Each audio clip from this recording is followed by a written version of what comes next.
اللہ الرحمن الرحیم. تمام تعریف اللہ کے لیے.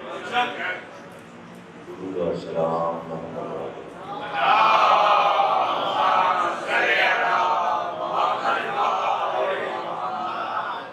مجالس تفسیر قرآن عنوان قرآن والے کے تحت چھٹی تقریر آپ حضرات سماعت کروا رہے ہیں.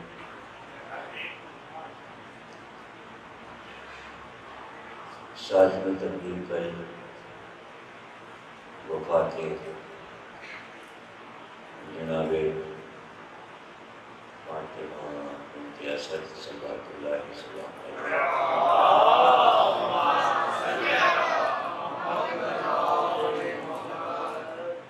اور اسی مجلس کو بطور احتجاج یوم غم یوم زینب آج بھی ہم سوگوار ہیں اس واقعے کے بعد، اور کل بھی احتجاجی صورت بھی ہوگی مجلس کی، اور تمام ماتمی محلوں کو مجالس منعقد کرنا چاہتے ہیں.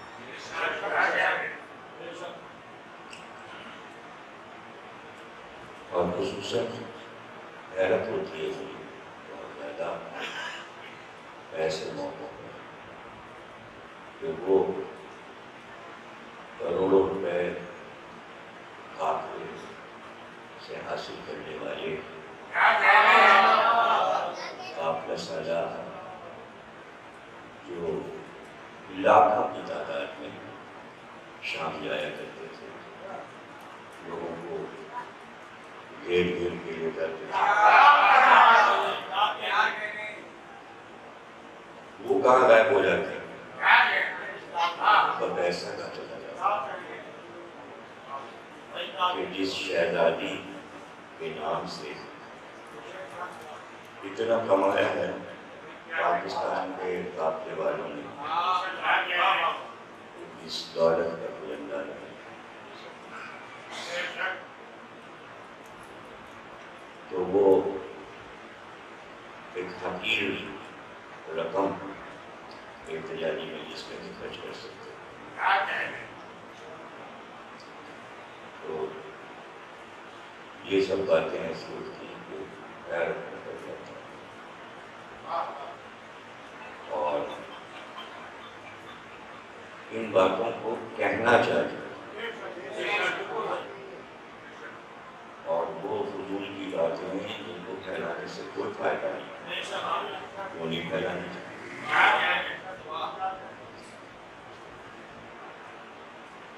بار دیکھوں میں جماعت میں بھی مجلس کرتے نہیں آنے کی، اس لیے کہ ہمارا شعار ہی احتجاج ہے، آزاداری جو ہے وہ احتجاج ہے.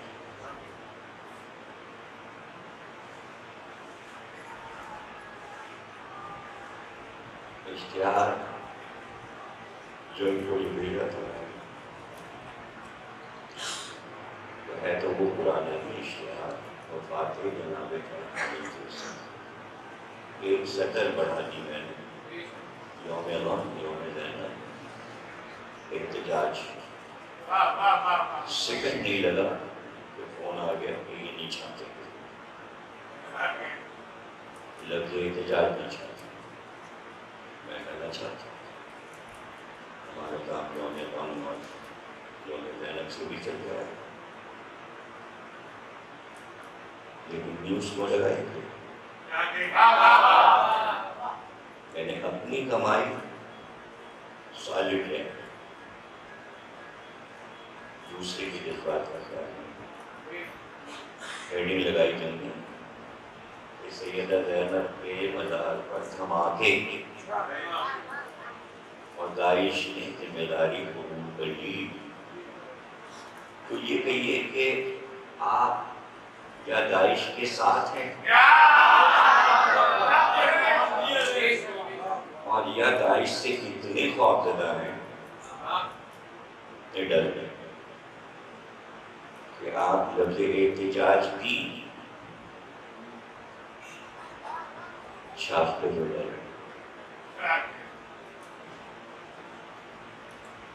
تو یہ وہ باتیں ہیں کہ جن پر سوچنا چاہیے اور کرنا چاہیے. حالانکہ پچھلی دفعہ بھی جب احتجاجی جلوس نکلا تھا چولی سے تو سڑک میں جو تبدیلیاں ہوئی تھیں اس میں بھی میں نے یہ بات کہی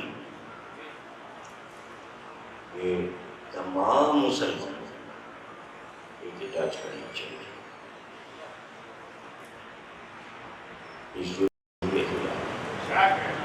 اور اس کی وجہ کیا ہے؟ جب تک وجہ نہ بتائی ظاہر ہے کہ اگر عقیدت سے کرنا ہوتا تو سب کر رہے ہوتے.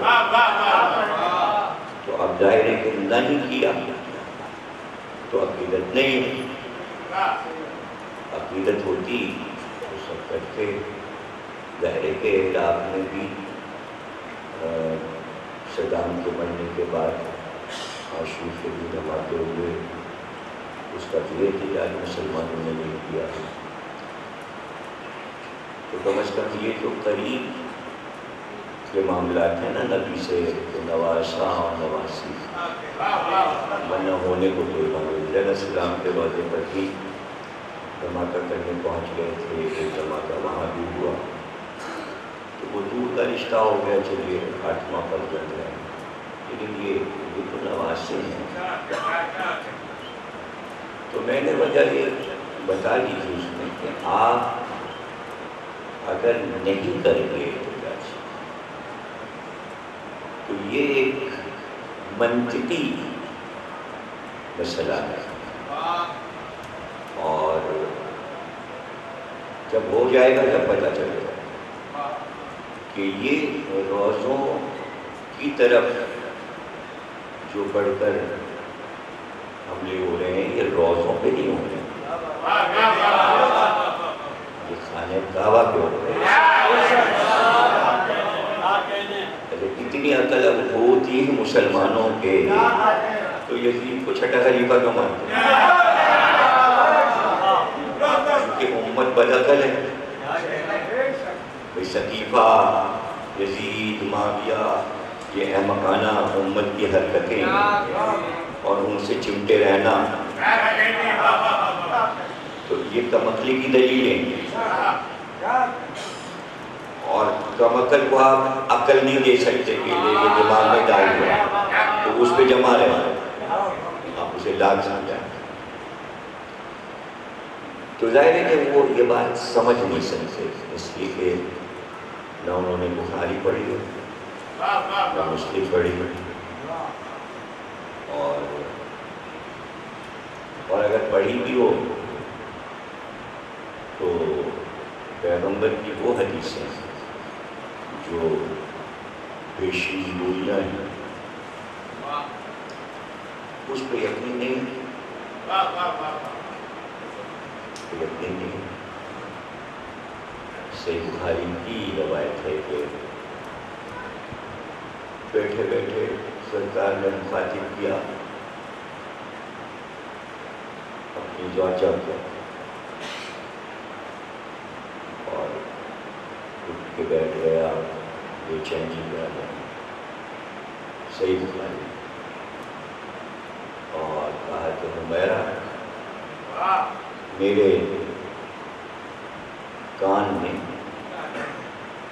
اس عیسائی افریقی بادشاہ کی کدال کی آواز آ رہی جو کعبے کو گرا جو کعبے کو کھود رہا ہے. اگر یہ روایت شیعہ کے یہاں آ جاتی تو کہتے کہ شیعہ روایت سنی ہے, روایت سنی ہے، ہمارے یہاں تو اس سے بھی زیادہ بھیانک مناظر کی روایت ہے، یہ تو ہلکی پھلکی ہے کہ اس میں پیغمبر فرما رہے ہیں میرے کانوں میں آواز آ رہی ہے کہ کعبہ گرایا جا رہا ہے۔ تو اگر اندازہ ہو جائے، مسلمان یہ سمجھ رہے ہیں کہ سعودی عرب کی دولت کعبے کو بچا لے گی، تو دولت سے نہیں یہ چیزیں بچتی ہیں، یہ نوبتیں بد کرداری سے آتی ہیں، یہ شرابیں، یہ جوا، یہ زنا، دکھاوا کہ ہم خادم حرم اور حرکتیں، تو ظاہر ہے کہ حرکتوں کی وجہ سے فوجیں اتری ہوئی کعبے میں۔ ابھی تو آپ سمجھ رہے ہیں شور مچایا ہوا ہے آپ نے کہ مسلمانوں سے خطرہ ہے، حالانکہ ہے مسلمانوں ہی سے خطرہ، کعبے کو خطرہ مسلمانوں سے۔ ایسے ہو جائیں گے کہ کعبے میں سب داخل ہو جائیں گے۔ اب ظاہر ہے کہ ایک حدیث بخاری کی ہے، اسی سے سہارا لے کر آپ مصیبت کیجیے کہ کیا لکھا ہے اور کیا ہونے والا ہے جو پیغمبر بتا کے گئے۔ ابو ذر کو جو نصیحت کی ہے اس میں جو سلمان کو خطبہ سنایا ہے اس میں بتایا ہے کہ 3 قومیں ایک ساتھ مل کر سعودی عرب میں اتری اور ان کے ساتھ قومیت بھی کی، اور وہ سب اپنے اپنے ملک کے حاکم ہوں گے جو سعودی عرب کو گھیر لیں گے، اور اتنا کمزور ہو چکا ہوگا سعودی عرب کا بادشاہ کہ اس کا غلام ہی اس کو قتل کرے گا، اور یہ فوجیں جب خانہ کعبہ پہ قبضہ کریں گی اور حرم میں داخل ہو جائیں گی تو کعبے کو کھود ڈالا جائے، گرایا جائے، اور 9 سال تک حج بند ہو گئے، ایک حاجی بھی مکے میں داخل نہیں ہو سکتا۔ اب کوئی یہ کہے کہ یہ نمونہ کیسے ہوگا، تو میں جب ایسی چیزیں بیان کرتا ہوں تو میں مثال دے کے بتا دیتا ہوں ایسے ہوگا۔ یہ کیسے ہوگا؟ تو ایسے ہوگا جیسے قبلہ اول میں کوئی گھس نہیں سکتا، نماز نہیں پڑھ سکتا، گھیرا ہوا ہے، تو جیسے قبلہ اول گھیرا ہوا ہے ویسے قبلہ ثانی بھی گر جائے گا۔ اس میں کیا حیرت کی بات ہے؟ اب کوئی 9 سال تک جا کے دکھائے قبضہ تو ہوتا ہے۔ اچھا، یہاں پر جہاں شرم دلائی جائے نا مسلمانوں کو، تو یہاں اگر میں یہ باتیں کروں اور کوئی ایسا بیٹھا ہو جو کچھ سمجھ رہا ہو تو وہ آخری بات جو کہے گا وہ یہ ہو، ایسا کیسے ہو سکتا ہے؟ اللہ خود مدد کرتا ہے، اللہ ہی کو مدد کے لیے پکارا جاتا ہے۔ اللہ اپنے گھر کے لیے ایسا کر سکتا ہے؟ ابھی پیغمبر نے فرما دیا ہے، اور پیغمبر کا فرمایا اللہ کا فرمایا۔ تو اب اس میں یہ کہ آپ یہ سوچ رہے ہیں کہ شاید اس وقت جب یہ فوجیں آئیں گی اور کعبہ خطرہ ہوگا تو اللہ کوئی مدد کرے گا. کہیں یہ کرے گا مدد؟ قبضہ آپ نے کیا، چھینا آپ نے اللہ سے، مالک آپ بنے، اب اللہ مدد کرے گا. اللہ کے پاس ہوتا تو اللہ مدد کرتا.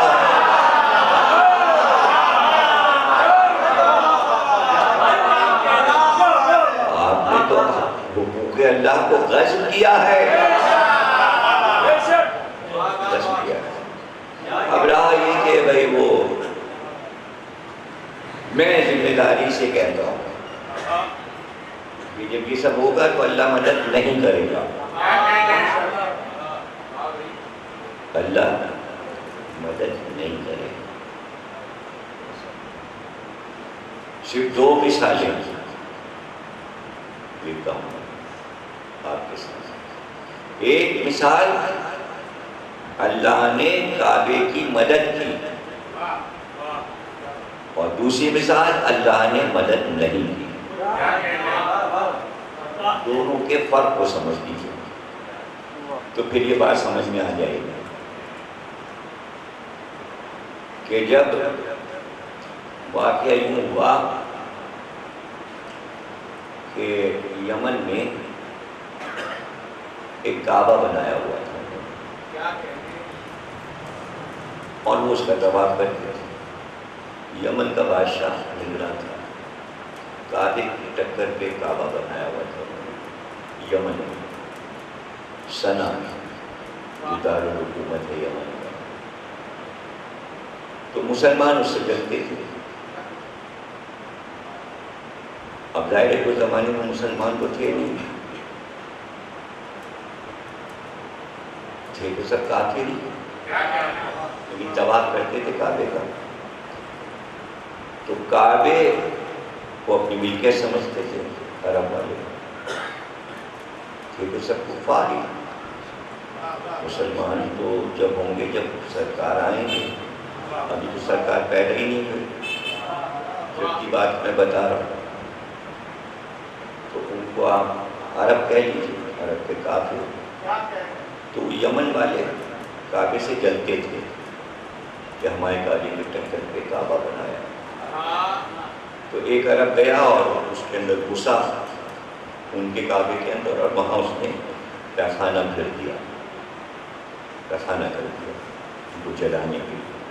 ظاہر ہے وہ تب کے خواب ہو گئے کہ ہماری عبادت گاہ میں گندگی کر دی، ہم اس کا بدلہ لیں گے. وہ بھی احمق تھا کہ اس نے کون سی بات یہاں پانا سوچا. انہوں نے کہا ہم بدلہ لیں گے، اور بادشاہ اب رہا تھا اور اس نے کہا ہم تمہارا کعبہ اکھاڑ کے پھینک دیں گے اس کے بدلے.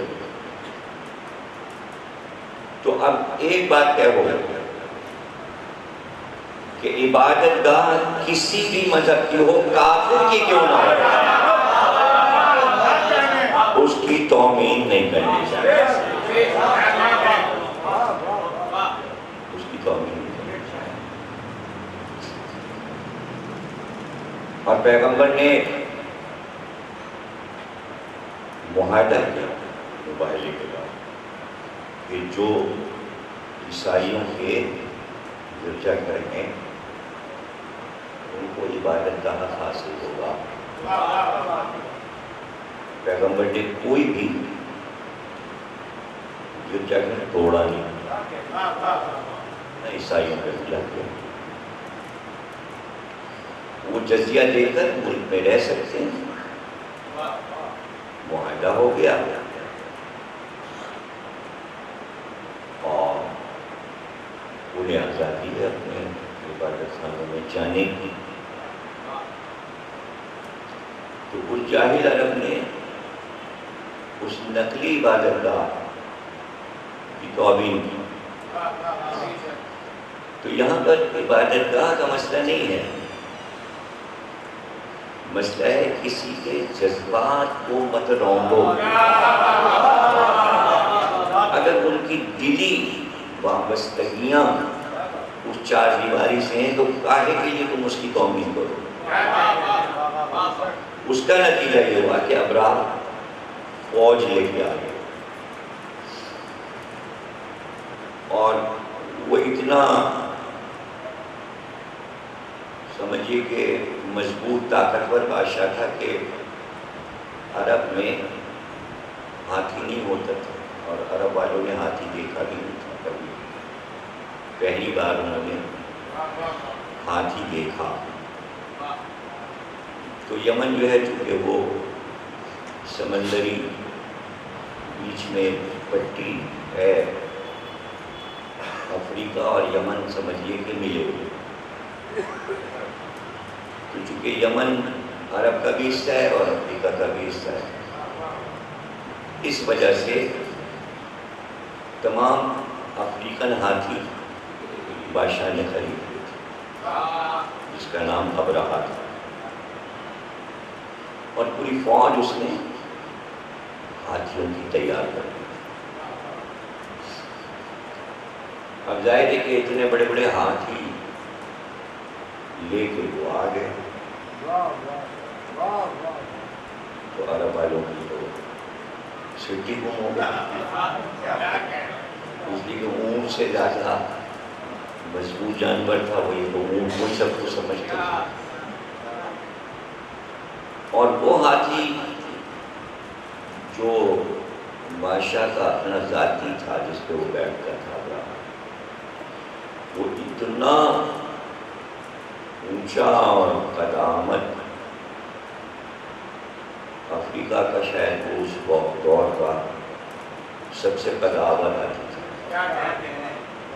اس کا نام اس نے محمود رکھا تھا، اور اس کی سونڈ پر پورا لوہے کا زیور بناتا تھا، سر کے اوپر بھی لوہے کا کوٹ اور زرہ بختر اس ہاتھی کو تاکہ اگر کوئی تیر ویر مارے تو نیزہ مارے تو ہاتھی کو نہ لے، اتنا لوہے میں وہ نہایا ہوا تھا۔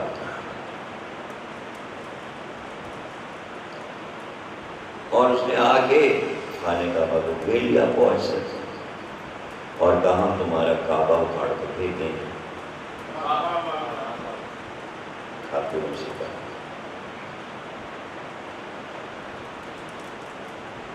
تو اب سب بھاگے بھاگے آئے سردار عرب کے پاس، حضرت عبد المطلب کے پاس، اور کہا کیا کریں؟ آپ نے کہا سب پہاڑیوں پہ چڑھ جاؤ، اپنی جان بچاؤ، اپنی جان بچاؤ۔ ظاہر ہے سب مکہ خالی کر دیا، سب نے پہاڑیوں پہ چڑھ گئے۔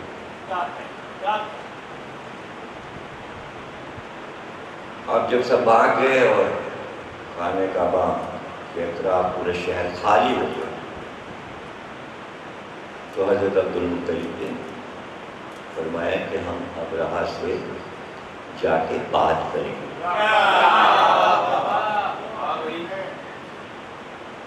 آپ تیار ہو کے لباس، اپنا خاص لباس پہن کر، سیاہ ماما باندھ کر اور کمر کو باندھ کر کباب، حضرت عبد المطلب کے لیے لکھا ہے کہ بادشاہوں کی شان والے تھے، اور انتہائی قداور تھے، چوڑے شانوں والے تھے، اور جس وقت آپ چلتے تھے تو زمین میں دھمک پیدا ہوتا اور لوگ دیکھ کر شان کو مرعوب ہو جاتے تھے۔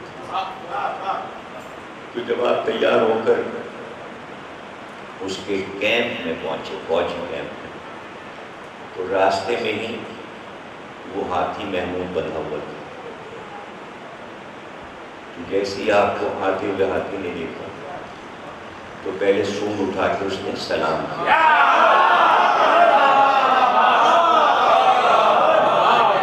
اس آگے کے پیروں کے گھٹنوں کو ٹیک کے وہ بیٹھا، اور پھر آپ کے سامنے اس نے سجدہ کیا۔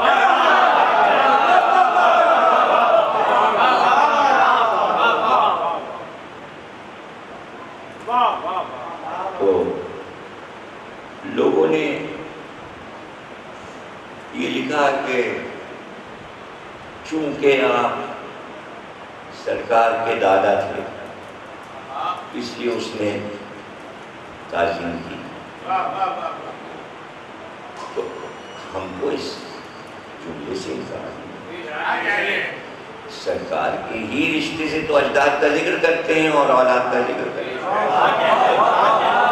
برکت تو سرکار کی ہی ہے، لیکن چونکہ تاریخوں کا تعین مورخ کے پاس ہوتا ہی نہیں، جو عرب کی تاریخ جن مورخین نے لکھی اور بعد میں مسلمانوں نے لکھی، ان کو سن، تاریخ، تعین، برس یہ سب حساب نہیں لگاتے. لکھ دیا پر جو بھی لکھ دیا لکھ دیا، اب چاہے وہ بعد میں غلط ثابت ہو جائے. تو انہوں نے تعین نہیں کیا. تو عربوں میں یہ دستور تھا کہ ان کا جو جیسے ہم بولتے ہیں سنِ عیسوی، تو سنِ عیسوی جو ہے وہ حضرت عیسیٰ کی ولادت کے بعد شروع ہوا. تو اس سے حساب لگایا گیا کہ عیسیٰ کی پیدائش کے 1 سال کے بعد، 2 سال کے بعد، 3 سال کے بعد، یہ بات لوگ کہتے تھے 1 سال گزرے، 2 سال گزرے، 3 سال گزرے، یہاں تک کہ 100 سال گزر گئے. عیسیٰ کی ولادت کو 1 صدی ہو گئی، پھر 2 صدی، پھر 3 صدی، پھر 4 صدی، پھر 5. اب کون سی ہے؟ 21ویں 20ویں صدی گئی. تو اب 2016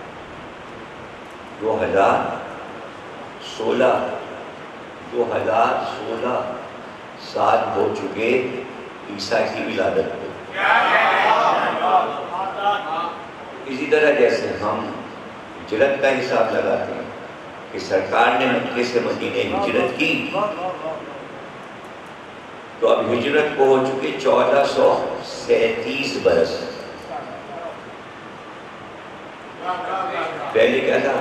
1 ہجری، 2 ہجری، 3 ہجری ہوتے ہوتے 1437 برس گزر گئے ہجرت کو. تو عرب جو کوئی بھی مشہور واقعہ ہوتا تھا تو پچھلے سن کو موقوف کر کے جو بڑا واقعہ ہوتا تھا پھر اس کے نام سے سن شروع کر دیا. یہ تھا. تو سرکار نے جو پہلا سن شروع کروایا وہ ہے عام الحزن، یعنی غموں کا سال. ایک ہی سال کے اندر چونکہ جناب خدیجہ اور حضرت ابو طالب کی وفات ہوئی دونوں کی، اس لیے اس سال کا نام آپ نے غموں کا سال رکھا.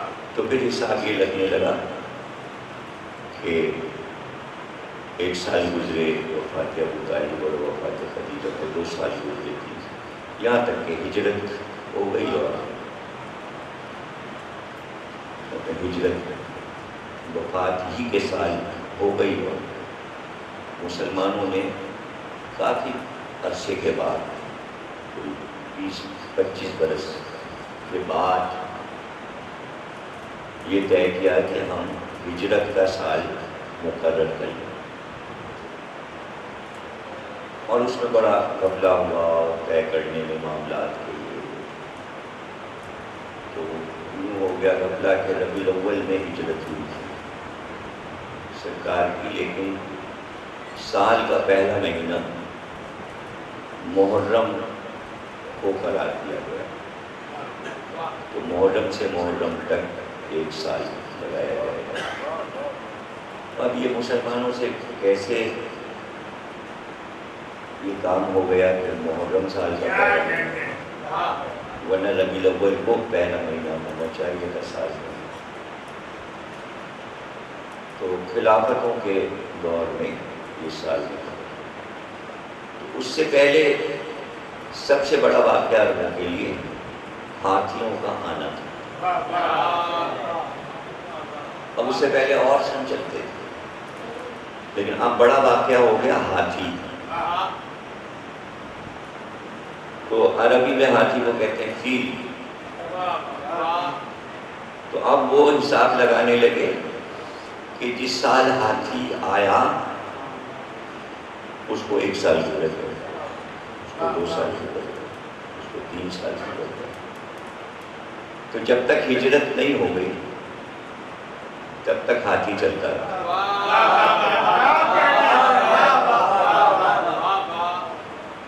تو عام کہتے ہیں سال، عربی میں فیل کہتے ہیں ہاتھی کو، جیسے عام الوضو والا سال، تو اس سے پہلے تھا عام الفیل، ہاتھی والا برس۔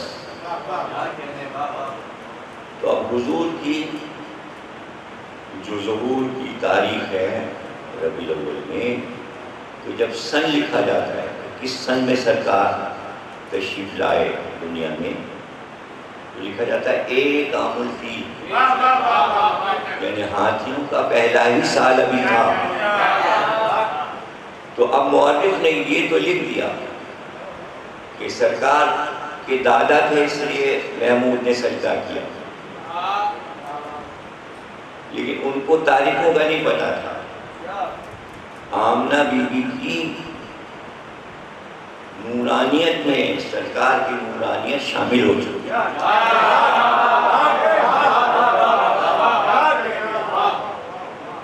سمجھے آپ؟ یعنی جناب آمنہ اور جناب عبداللہ کی شادی ہو چکی تھی، اور 17 سال کے تھے جناب عبداللہ کی شادی ہوئی تھی، اور 13 سال کی جناب آمنہ تھی۔ 18واں برس آیا ہے جناب عبداللہ کو، وفات ہو گئی۔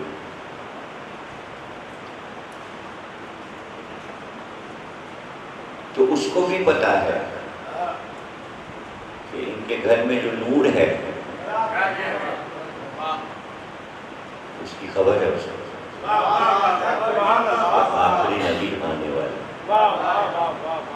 تو کم از کم جانور یہ تو جانتا ہے کہ حضور کے دادا کا اکرام ایسے ہو کہ سجدہ کر کے بتایا جائے۔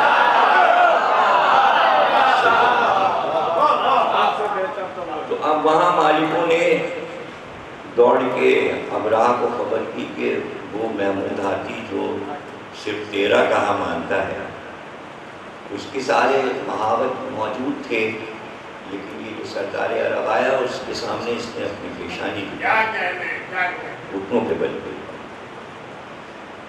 تو ظاہر ہے روب تو عبدالمطلب کا بیٹھ ہی چکا تھا۔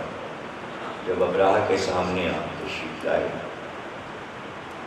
تو آپ نے کہا کہ یہ تمہارے لوگ ادھر ادھر مکے میں ٹہلنے گھومنے نکلے ہیں، تو ہمارے اونٹ چراگاہ میں چل رہے تھے، ہمارے اونٹ تمہارے لوگ چرا کے لائے، ہمارے اونٹ ہمیں واپس کر دیں، ہم اپنے اونٹ لینے آئے۔ تو اس نے کہا کہ تم اونٹ لینے ہم سے آئے؟ ہم تو سمجھے تھے کہ تم ہم سے معافی کے لیے آ رہے ہو، کہ ہم تمہارے کعبے کو اٹھانے آئے، ہم اس کو جڑ سے اکھاڑ کے پھینک دیں گے، تم اس کے بارے میں کچھ کہو گے؟ تو آپ مسکرائے اور مسکرا کر کہا بھائی ابراہ، میں اونٹوں کا مالک ہوں، میں اونٹوں کا مالک ہوں، تو میں اپنی ملکیت لینے آیا ہوں۔ رہ گیا تو کعبے کی بات کرتا ہے، تو کعبے کا جو مالک ہے وہ کعبے کو بچا لے گا۔ تو گفتگو یہاں سے شروع ہوئی کہ کعبے کا مالک، گھر کا مالک اپنے گھر کو بچائے۔ تقریر سمٹی ہوئی تھی، اب پھیلی اور پھیلنے کے بعد پھر سمٹے گی، وہیں پر آئے گی جہاں سے شروع ہوئی۔ تو وہ بڑا حیران،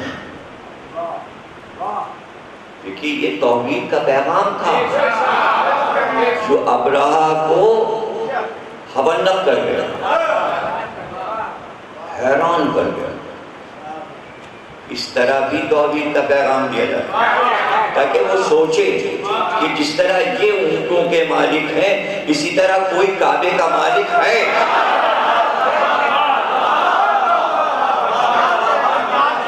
اس سے بڑا توحید کا پیغام کیا ہو سکتا ہے؟ ابراہ نے اپنے آدمیوں سے کہا کہ اونٹ دے دو، ہمارا مقصد تو کعبہ گرانا ہے، ہم اونٹوں کو نہیں لینے آئے۔ جناب عبدالمطلب اپنے اونٹ لے کے آ گئے اور ابو قبیس کی بلند پہاڑی پر آپ پہنچے جہاں تمام بنی ہاشم موجود تھے، اور مسند پہ تشریف فرما ہوئے، اور اس کے بعد آپ نے خادموں کو آواز دی۔ اب یہ خیال رکھیے گا کہ 12 بیٹے عبدالمطلب کے ہیں، اس وقت 12 بیٹے، 12 بیٹوں کے بعد ہیں۔ تو آپ نے کسی خادم سے کہا میرے بیٹے کو بلاؤ، میرے بیٹے کو بلاؤ۔ تو جب واحد میں کہتے تھے کہ میرے بیٹے کو بلاؤ تو سب کو معلوم تھا کہ 18 میں کس کو بلا رہے ہیں۔ خادموں کو پتہ تھا کہ اگر واحد کے سہلے میں کہہ رہے ہیں کہ میرے بیٹے کو بلاؤ، بیٹوں کو نہیں، بیٹے کو، سب کو معلوم تھا کہ یہ سب سے زیادہ جناب عبداللہ کو چاہتے ہیں اور انہی کو بلا۔ خادموں نے جا کے جناب عبداللہ سے کہا کہ آپ کو آپ کے پدر گرامی بلا رہے ہیں۔ جناب عبداللہ آئے تو جناب عبدالمطلب نے کہا کہ جاؤ اور بلندی پہ چڑھ جاؤ باہر، اور بلندی پہ جا کے دیکھو کہ دور مشرق میں آسمان پہ کچھ نظر آ رہا ہے۔ تو جناب عبداللہ گئے اور انہوں نے دیکھا، واپس آئے، کہا نہیں کچھ نہیں نظر آ رہا، دیکھا ہے۔ تو سر کو جھکایا اور کچھ دیر خاموش بیٹھے۔ کچھ دیر گزری، کہا بیٹے اب جاؤ، اب جاؤ، اب جا کے دیکھو مشرق کی طرف آسمان پہ کچھ نظر آ رہا ہے۔ جناب عبداللہ پھر گئے اور دیکھا، اور بہت غور سے دیکھا، اور اس کے بعد تیز قدموں سے آئے تو بہت دور کالے کالے بادل سے نظر آ رہے ہیں، بادل کے ٹکڑے نظر آ رہے ہیں، اور وہ ٹکڑے ایسا لگتا ہے جیسے ہوا ان بادلوں کو اڑا کر کعبے کی طرف جا رہی ہے۔ تو آپ اٹھ کے کھڑے ہوئے اور کہا مدد آ گئی۔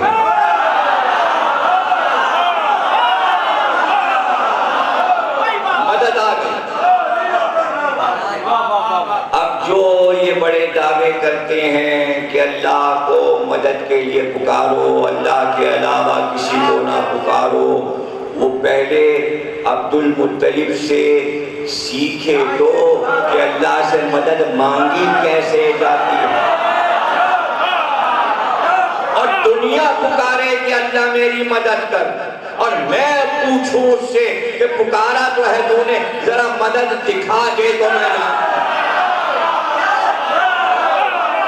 تاریخ میں اولین و آخرین میں عبدالمطلب نے اللہ کی مدد، جملہ ضائع نہ کیجیے گا، عبدالمطلب نے اللہ کی مدد کو آنکھوں سے دکھوایا، اسے کہتے ہیں اللہ کی مدد۔ اٹھ کے کھڑے ہو گئے اور کہا مدد آ گئی۔ بس یہ کہنا تھا کہ ایک بار وہی سیاہ بادل، اتنے وہ پرندے ایک دوسرے سے جڑے ہوئے تھے کہ دور سے کالے بادل لگ رہے، اس سے اندازہ ہوا کہ کروڑوں کی تعداد میں تھے، لاکھوں میں نہیں کروڑوں میں تھے، اور جب وہ کعبے کی طرف بڑھے تو اندھیرا چھا گیا، ایسا لگا رات آ گئی، کہیں روشنی کا نام و نشان نہیں تھا، اور کعبے کی گرد پہلے آ کر انہوں نے 7 بار طواف کیا۔ چھوٹے چھوٹے پرندے جنہیں اردو میں ابابیل کہتے ہیں، اور چونکہ عربی میں کہتے ہیں ابابیل، اس لیے اردو میں بھی ابابیل ہے، طیران ابابیل۔ سورہ کا نام سورہ فیل، چھوٹا سا سورہ، علم ترا کیفا، یہاں سے سورہ شروع ہوتا ہے سورہ فیل الم تری کیف، کس سے کہا جا رہا ہے؟ پیغمبر سے۔ کیا کہا جا رہا ہے؟ یعنی جب ہاتھی آیا، ابرا آیا، تو ابھی سرکار آمنہ بی بی کا جز بنے گے بحیثیت نور۔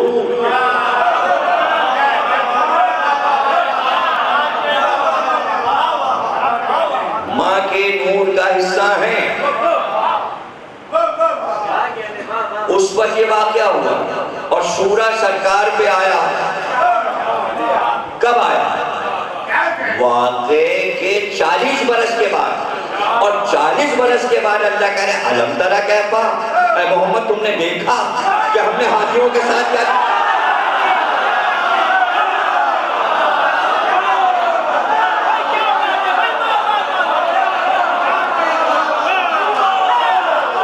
نہیں، ہاتھی اصحاب الفیل، ہم نے ہاتھیوں کے اصحاب کے ساتھ کیا کیا؟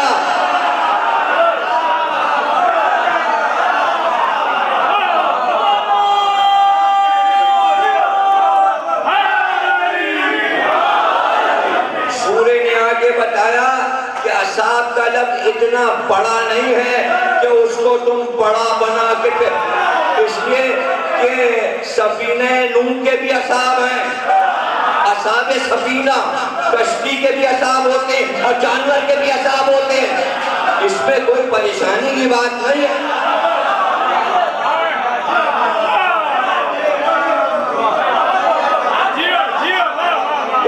سفینے کے اصحاب کو بچا لیا اور ہاتھی کے اصحاب کو تباہ کر دیا۔ تو صحابی دو طرح کے ہوتے ہیں، یہاں سفینہ بھی بھول جائیے اور یہاں ہاتھی بھی بھول جائیے۔ یہ تو قرآن کہہ رہا ہے نا، اس کی جگہ میں کچھ اور کہہ دیتا ہوں،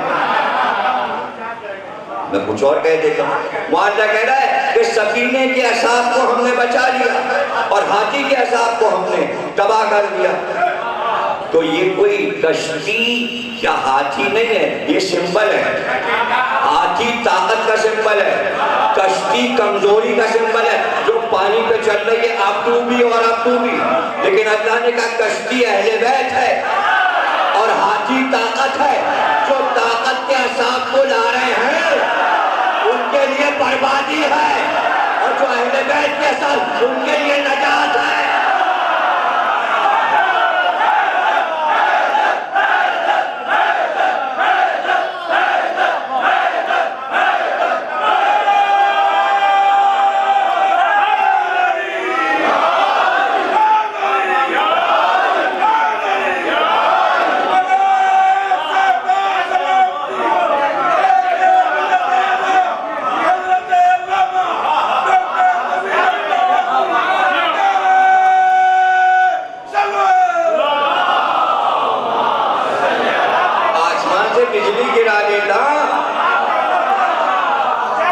ستاروں کے ٹکڑے ٹوٹ ٹوٹ کر گرتے ہیں خلا میں، ہر ایک ستارہ ٹوٹ کے گر پڑتا، ابرا کا لشکر راک کا ڈھیر بن جاتا، اس لیے کہ آگ بھی ہوتی ہے ستارے میں، جب وہ گرتا ہے تو آگ کے ساتھ گرم ہوتا ہے، انگاری کی طرح دہل رہا ہوتا ہے، جب وہ ٹکڑا گرتا ہے، آپ نے آسمان پہ دیکھا ہے ستارے کو ٹوٹ کے گرتے ہوئے، دور تک ایسی چنگاریاں نکلتی ہیں، پتھر میں چنگاریاں ہوتی، تو عذاب لیا تھا، پتھر برسا دیتا آسمان سے، پتھر ہی پتھر ہے آسمان میں، اتنے ستارے سب پتھر ہے، مٹی کنکر، یہ سب سے چھوٹا پرندہ، اور پھر اس کے منہ میں چنے کی دال کے برابر، زیادہ بڑے نہیں، جتنی اس کی منقار ہے، جسے چونچ کہتے ہیں آپ اردو میں، منقار، اس میں چنے کا دانہ ہی آ سکتا ہے، اتنا تو منہ کھلے گا، تو چنے کے برابر کنکری سب کے منہ میں تھی، تو ہاتھی کے مقابلے میں کتنا چھوٹا ہتھیار ہے، تو اللہ نے بتایا دنیا کو کہ ہم اور ہم کو سمجھو تم اپنی سپر پاور کو لائے تھے، ہم سپر پاور کو سپر پاور سے نہیں کچھ باتیں، ایک کمزور پرندہ اور ایک چھوٹا سا کنکر اور تمہاری سپر پاور۔ اس وقت ابراہا سپر طاقت تھا اور لایا بھی تھا سپر ہتھیار، ہاتھی۔ تو اب آپ سوچئے کہ وہ کروڑوں پرندے ایک ایک دانے کو جو گرا رہے تھے، تو قرآن نے کہا ہاتھی بھوسا ہو گئے۔ چھوٹے چھوٹے کنکروں نے ہاتھیوں کو بھوسا، اور وہ بھوسا ہوا میں اڑتا نظر آیا۔ بھوسا بھوسا سمجھتے نا آپ، گیہوں کا جو اوپر کا چھلکا نکلتا ہے وہ بھوسا ہے، اور وہ ہوا میں اتنا ہلکا ہوتا ہے کہ یوں اڑائیں تو ہوا میں اڑتا نظر آتا۔ تو ہاتھی جو ہیں وہ بھوسا بن گئے اور ہوا میں اڑنے لگے۔ تو کنکریاں انہوں نے گرا دی اور پھر وہ پرندے وہیں رہنے لگے۔ کچھ واپس چلے گئے ہوں گے اپنے، لیکن کچھ تو گئے وہیں آس پاس کہیں عرب میں سہراؤں میں، آج تک وہ وہیں اور وہیں خانہ کعبہ میں ہیں۔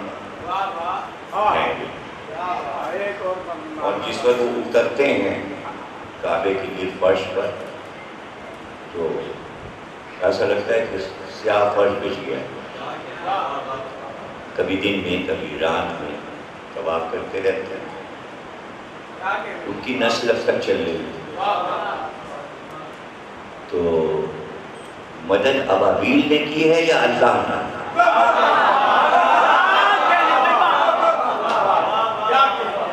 اور قرآن میں اس کا ذکر آ گیا، پرندے کا ذکر آ گیا، اور حدیث رسول آ گئی ابابیل کو کبھی نہ مارنا۔ تو ابابیل کو مارا نہیں جاتا، کیوں؟ اس لیے کہ وہ محافظ ہے پرندہ، اس نے کبھی حفاظت کی تھی تو اس کے نسل کو کریڈٹ ملا۔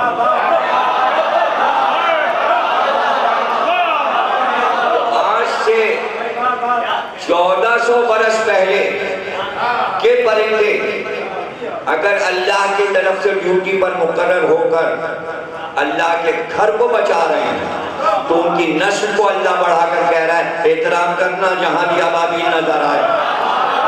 تو وہ تو مٹی کا گھر تھا، اس کو ابابیل نے بچایا تو نسل ابابیل کو یہ احترام مل گیا کہ کعبے میں رہو اور مارنا نہیں، احترام کرنا ابابیل کا۔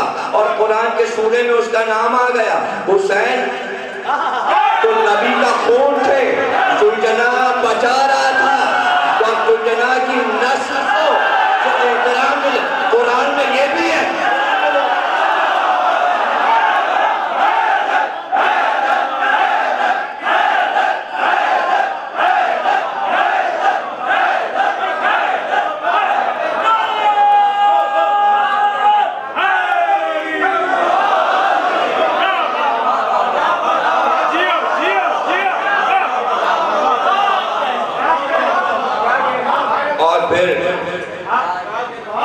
ابراہا بھی مارا گیا، سب بھوسا ہو گئے، سوار بھی، اور جس نے سوار کیا تھا میں سواری ہوں۔ اور پھر اطمینان سے عبد المطلب نے کہا اب تم شہر میں اترو، اب شہر میں اترو۔ تو اللہ کہہ رہا ہے سورہ فیل میں آپ نے دیکھا تھا ہم نے ہاتھی والوں کے ساتھ کیا، یعنی پیغمبر کو خبر دی جا رہی کہ ہاتھی کے اصحاب کے ساتھ میں نے کیا کیا، اور سورہ نبی تو اترا تاکہ اصحاب سنیں اور نبی کے ہی اصحاب رہے، کسی اور طاقت کے صحابی نہ بن جائے۔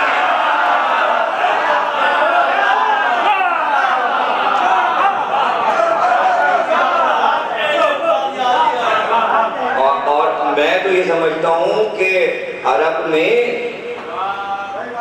کیونکہ عرب والوں کو پتہ نہیں ہاتھی پالنا کیا ہے،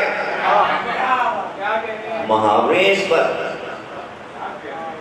کسی کے گھر کا کوئی خادم بہت زیادہ کھانے لگے تو لوگ کہتے ہیں ارے کیا ہاتھی پالا یار.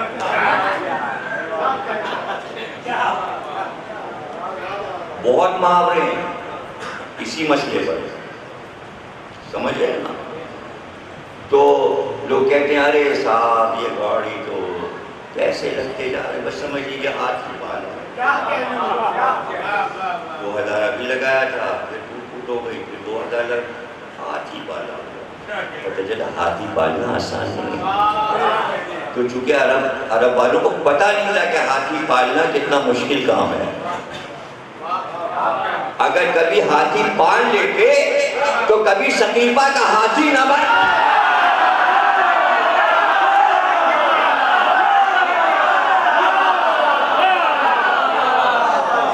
بعد میں پتہ چلا کہ ہاتھی پالنا آسان نہیں ہے, اس لیے انہوں نے کہا بھائی یہیں پہ اس کو معاملے کو ختم کر دو.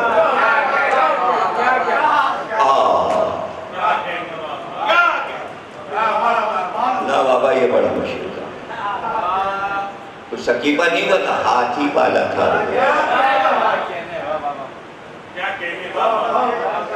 اب وہ ظاہر ہے کہ کہتے فلاں صاحب بڑا امیر ہے, بڑا رئیس, اس کے دروازے پہ ہاتھی جھولتے ہیں. ہاتھی جھولتے ہیں, ہاتھی جھومتے ہیں. جھولنا بھی اور جھومنا بھی. جھومنا جب ہے جب وہ تنہا جھومے, جھولنا جب ہے جب اس کے اوپر چادر پڑ جائے, عہدہ رکھ دیا جائے, تو وہ چادر جب ہوا سے اٹھتی ہے تو اسے کہتے ہیں ہاتھی جھول رہا. اور جب خالی جھوم رہا ہے جھوم رہا ہے, جھومتا ہے. تو امارت یعنی کہ دولت کی پہچان تھی دروازے پہ ہاتھی جھومے. تو ابھی بھی لوگ سبق نہیں لے رہے. بعض لوگ چاہتے ہیں ان کے دروازے پہ سقیفہ کا ہاتھی جھومے. میری کتاب میر انیس کی شاعری میں حیوانات کا علم, تو اس میں ہاتھی کا چیپٹر آپ پڑھیں, اور پیشرفت میں بھی میں نے لکھا ہے کہ میر انیس نے ہاتھی کا ذکر کہاں کیا اپنے کلام میں. سبھی جانوروں کا ذکر ہے, شیر کا, گھوڑے کا, ہاتھی, چیتا, پرندوں کا ذکر ہے انیس نے کیا. اور اشرا بھی پڑھ چکا ہوں. انسان اور حیوان کے موجود ایک ایک تفسیر ایک ایک جانور پر ہے, چھپی ہوئی موجود ہے. تفسیر میں بھی کیا ہے, وہ ابھی نہیں چھپی.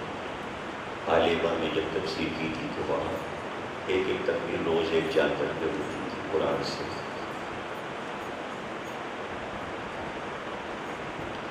لوگوں کو یاد رہ گیا کہ اگر کعبے پر کوئی حملہ کرے تو اللہ مدد کرتا ہے. اور عبد المطلب نے یہ نہیں کہا کہ میں بچاؤں گا, بلکہ یہ کہا کہ جو اس گھر کا مالک ہے وہ اس گھر کو بچائے. تو عبد المطلب کو یہی کہنا تھا اس وقت, تاکہ دنیا مان تو لے کہ پیغمبر کے اجداد اللہ کو مانتے تھے. جب یہ کفر کو استعمال نہ ہو. کتنے احمق ہیں کہ جو ابو طالب کے ایمان پہ بحث کرتے ہیں. بھائی باپ کے منہ سے سنا تھا نا ابو طالب نے کہ کعبے کا ایک مالک ہے, تو عبداللہ کو معلوم ہے, ابو طالب کو نہیں معلوم کہ اسی مالک کو ماننا ہے جس مالک سے مدد منگوائی ہے میرے باپ نے. تو میں یہ کیوں نہ کہوں, سب کے پاس توحید ہے مانگی ہوئی. کسی نے خلفاء سے لی ہے, کسی نے ائمہ اربعہ سے لی ہے, کسی نے ائمہ اثنا عشر سے لی ہے, کسی نے علی, اور کسی نے سقیفہ سے لی ہے, اور کسی نے کہاں سے اور کہاں سے اور کہاں سے. کوئی بتا نہیں سکتا توحید اس کے پاس کہاں سے آئی, مجھے نہیں معلوم, وہ ثبوت نہیں دے سکتا. لیکن دنیا کا واحد ایک انسان یہ کہہ سکتا ہے ابو طالب کہ توحید میرے باپ کے گھر کی.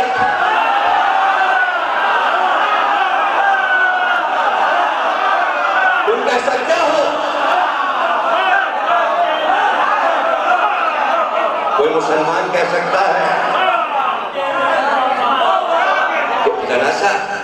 یقین کر لیجئے اگر اللہ میں کوئی گڑبڑ ہو رہی ہے تو یوں کر لیجئے کہ عقیدہ توحید میرے باپ کے گھر کا ہے، جب سے عقیدہ لگا لیجئے۔ حالانکہ اس زمانے میں عقیدہ نہیں تھا، توحید تھی۔ عقیدہ تو اس وقت تک نہیں آئے گا جب تک اہل بیت نہ آ جائیں۔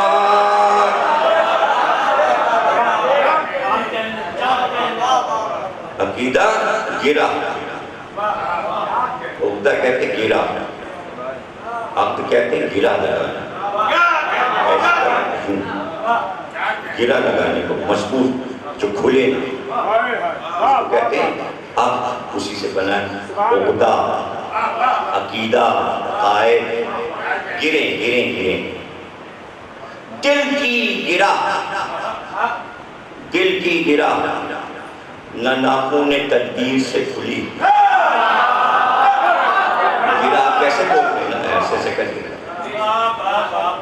اور نہیں کھولتی کچھ سے میں ٹچ حتی الامکان کھول کے دکھائیں۔ گرا اپنے آپ کو کھلواتی ہے، چھوڑنا نہیں چاہتا۔ میر تقی میر کہہ رہے ہیں دل کی گرا، اور وہ تو رسی کی ہے، پلاسٹک والی رسی کی تو کھل جاتی جلدی، جو پرانی رسی مونچھ کی تھی ناریل کی جو بنتی تھی وہ بڑی مشکل سے کھلتی، چم جاتا۔ پلاسٹک والی کو چکے کھسکتی ہے تو یہ کھل جاتی ہے، تو اب چلتی پلاسٹک کی گولی۔ میر کہہ رہے ہیں یہ رسی کی گرا نہیں ہے، جب یہاں گرا لگ جائے، دل کی گرا نہ ناخون تدبیر سے کھلی، عقدہ یہ ہوگا حل میر مشکل کشا کے، عقدہ یہ ہوگا حل میر مشکل کشا کے۔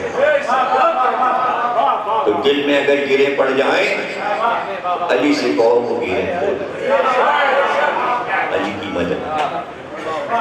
تو عقیدہ جب شروع ہوگا، جب اہل بیت آئیں گے، نبی ہیں، قرآن ہے، توحید ہے، اللہ ایک، عقیدہ شروع ہوگا۔ جب بچے گود میں آ جائیں، عقیدے کا تعلق حسن اور حسین سے، عقیدے کا تعلق غدیر سے ہے۔ اب یہ لفظ لوگ جانے کہاں کہاں استعمال کرتے ہیں، عربی کا لفظ اہل بیت کے لیے اترا، اب آپ ہندو کا عقیدہ ہے، ہندو کا کیا عقیدہ؟ یہ عربی کا لفظ ہندو کیا کہا، یہ عیسائیوں کا عقیدہ ہے، یہ یہودیوں کا عقیدہ ہے۔ ارے یہ لفظ آپ کہاں کیوں لے جا رہے ہیں؟ ان کے پاس جو عقیدے کی جگہ کوئی لفظ ہو وہ بولیے، یہ لفظ یہاں سے لے کے کیوں جا رہے ہیں؟ فلانے آدمی کا یہ عقیدہ ہے، کیا عقیدہ ہے فلانے آدمی کا؟ عقیدہ کچھ ہوتا ہی نہیں سوائے اہل بیت کے۔ آپ جس چیز کا نام چاہے عقیدہ رکھ لیجئے، یہ عقیدہ ہے اور یہ عقیدہ، کوئی عقیدہ وقیدہ نہیں، کوئی دنیاوی چیزوں کے لیے عقیدہ نہیں ہوتا۔ گرا لگی ہے، گرا لگی ہے، گرا کیسے لگی؟ دو چیزیں چھوڑنا، قرآن اور اہل بیت کیا ہے، اور پھر اسی بات کو قرآن کی آیت نے کہا اللہ کی رسی کو مضبوط تھام لو۔ اللہ کی رسی کا ترجمہ پیغمبر نے کیا کیا؟ قرآن اور اہل بیت۔ رسی وہاں سے لٹکاتا ہے اللہ کیا کہ ایک جگہ لٹکائے گا کعبے کی چھت پہ سب جاتے اسی میں لٹک گئے، اب ان کے گھر ملک میں رسی لٹکے، اگر رسی لٹکے گی تو سب اس چکر میں لگ جائیں گے اور کون بیٹھا ہوا ہے رسی پکڑے ہوئے؟ ایسا نہ ہو کہ ہم لٹکے ہوں بھد سے نیچے، بھد کی بھی آواز آتی ہے اور لد کی آواز، لد سے گر جائیں، دونوں آوازیں الگ الگ، بھد اور لد، ڈوری ٹوٹ جائے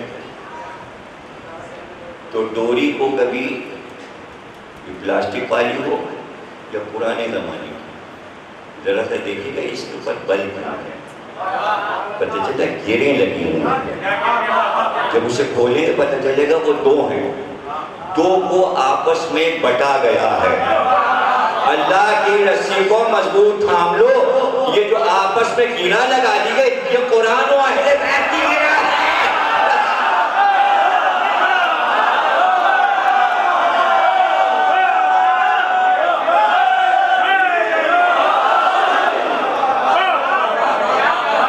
سمجھ رہے نا آپ ذہن نشین ہو رہی ہے بچوں کے اور جوانوں کے. تو عقیدہ توحید بھی عقیدہ جب بنا جب علی نے توحید سمجھائی. پہلے ذریعہ تھا کلمہ طہارت کا کہ تم نے پڑھا تو کافر سے نجس سے تم پاک ہو گئے مسلم ہو گئے. تو ابھی تو طہارت ہو رہی تھی. عقیدت اور ہے طہارت اور ہے. طاہر ہو جاؤ تو بتایا جائے کہ عقیدہ ہے عقیدہ اہل بیت. اور اتنا نہا دھو لو کہ پیغمبر کے 23 برس پورے ہو جائیں پھر ولایت علی دی جائے گی. کم سے کم 23 تو غسل ہو جائیں اگر سال میں ایک بار. اگر روز ہے تو کروڑوں طہارتیں ہو چکی. جب خوب پاک کروا لیا تب ولایت علی کا عقیدہ دیا. یہی عقیدہ سارے عقیدوں کو اپنے میں سمیٹے. تو عبد المطلب نے توحید کا پیغام دیا تاکہ تیاری کر لو. کعبہ اکیلا نہیں ہے اس کا مالک ہے اور اس نے بچایا ہے مدد بھیج کے. اب یہ طے ہو گیا کہ کعبے پر جب بھی کوئی حملہ ہوگا اللہ بچا لے گا اپنے گھر کو. مسلمان بیٹھے ہوئے اسی پہ کہ اگر کربلا پہ حملہ ہو تو چپ اور حضرت زینب کے روضے پہ ہو تو چپ. احتجاج نہیں کریں گے احتجاج نہیں کریں گے. تو کعبے پہ حملہ ہوگا تب احتجاج کرو گے اور ہونا ہے. تو اب سوال یہ پیدا ہوا تھا کہ عبد المطلب نے مدد منگوا لی اور وہی سرکار جن پہ سورہ فیل اترا جس میں خبر دی گئی کہ اللہ نے اپنے گھر کو بچا لیا وہی پیغمبر کہہ رہا حمیرہ کعبہ تو کھودا جائے گا. تو حمیرہ نے کیوں نہ پوچھا کہ جب ابابیل نے آگے بچا لیا تھا تو جب یہ قومیں آئیں گی کعبے کو کھودنے تو کیا اللہ مدد نہیں کرے گا اپنے گھر کی؟ تو کہے گے یہ پوچھتی. اگر مدد آ رہی ہوتی تو پیغمبر بتا دیتی کہ وہ کھود رہے ہوں گے ایسے میں اللہ جو ہے ابابیل کو لائے گا اور سب کو نیست و نابود کر دے گا. تو حدیث میں جب فرمایا ہی نہیں تو سب نے یقین کر لیا کہ ایسا ہونا ہے. اور کسی کے ذہن میں سوال بھی نہیں آیا کہ جب مستقبل میں آگے کعبے کو توڑا پھوڑا جائے گا تو اللہ مدد کیوں نہیں کرے گا. تو اللہ کی مدد سے لے کر اللہ کی مدد نہ ہونے تک پہلے بیچ میں ایک اور پیس ہے جو میں نے کہا تھا کہ اللہ نے مدد کی اور اللہ نے مدد نہیں کی. پہلے وہ تو سنا لوں تو پھر آگے کی بات ہو کہ مستقبل میں کیا ہوگا. اب حج عقیدہ بن گیا اور عمر میں ایک بار کرو. عرب والے قریب رہتے تھے ہر سال کرتے آنے بنے. اب اس کے بعد اصول حج کا اعلان ہوا اور آپ یہاں کعبے میں جب احرام باندھ لیا آپ نے حج کا تو اب آپ یہ کام نہیں کر سکتے. خوشبو نہیں سونگھ سکتے, یہاں کے درختوں کے پتے نہیں توڑ سکتے, شکار نہیں کھیل سکتے, حدود حرم میں جانور نہیں مار سکتے. چھوٹا سا پرندہ بھی مارو گے تو کفارہ دینا پڑے گا, نہ کہ بڑا جانور. شکار نہیں کر سکتے اور بیوی کے پاس نہیں جا سکتے. ساری شرطیں لگا دی گئی. احرام باندھ لیا تو اس میں سمجھانے کے لیے کہا گیا مچھر بھی نہیں مار سکتے.